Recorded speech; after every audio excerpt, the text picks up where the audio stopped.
Those that seek to honor poles instead do so for one reason. It is because they want to set up degrees. If it is an endless rod, which it is, how can we set up degrees?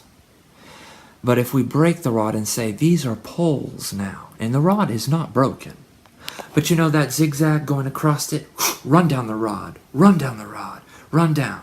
If you go back to the Kabbalah, the symbol of the tree of life in the Jewish Kabbalah, they are running down the word, and they run over it. And you want to see opposites again. But people love opposites because then they can rank you and rate you and say, there are degrees. But in the midst of opposites, look carefully at the degrees and what the degree line is made of, for that degree line is also made of the stick. And in between is as well, and cut it in half, and cut it in half, and cut it in half, and cut it in half, and what are you finding out? Keep looking at it closer. You see, you may find when you look at those specks of dust, those are all suns. Please don't run down the souls of God. The Latter-day Saints believe, but in the pre-existence we are all angels. Let me tell you, the pre-existence is even so even now. And yes, linearity still exists. We are all angels.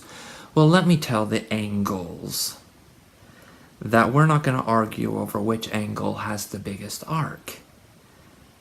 And the reason is because you don't know how big the pi is anyway.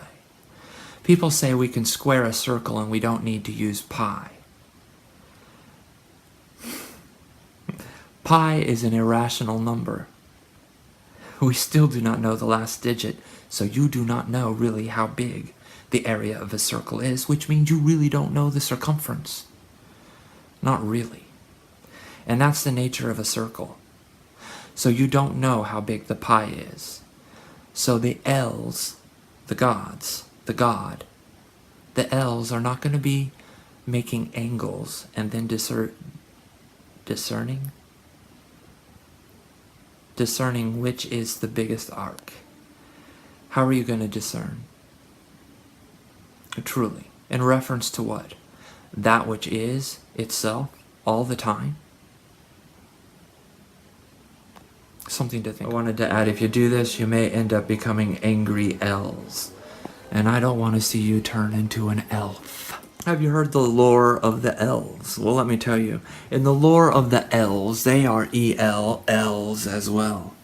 But in many of the stories, they are fallen. And now they are like the fairies and the elves, or the jinn of the Quran, of which Iblis was one, which was they call Lucifer, Satan. We don't argue over who has the biggest arc. Else we start to become nature spirits, like the elves. I've had the opportunity in my life to study many different things. And I found it interesting that I didn't know this as a Mormon. I just wanted to point it out for something to wonder about, not speculate too much about. But September 21st, when Joseph Smith received his visitation from the angel Moroni in his room, do you know what day that is? Why, that is one of the equinox days. And in some cultures, there are 8, what they call Sabbats. In some cultures. The fall equinox is one of those. And it is a very pagan-like day.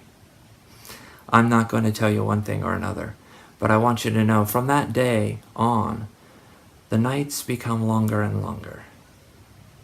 But I don't know if you've noticed that. Something to think about. Just wonder. It is okay to wonder. You said it's a marvelous work in a wonder. Wonder doesn't mean you have to ask and receive an answer for everything. Wonderful can just be a time of awe. Let all the L's say ah. Ah as well, like the law. One of the most wonderful things to ask God for is this. Ask God to continually give you epiphanies. Epiphanies are magic moments. They stir up your world. They cause you to see things in a new light. And I've had epiphanies in my life. And every time I do, I say, wow. And I ask God to continue to please give me epiphanies. I love epiphanies.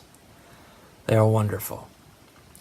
I suggest you always ask that too. Ask God to always give you epiphanies.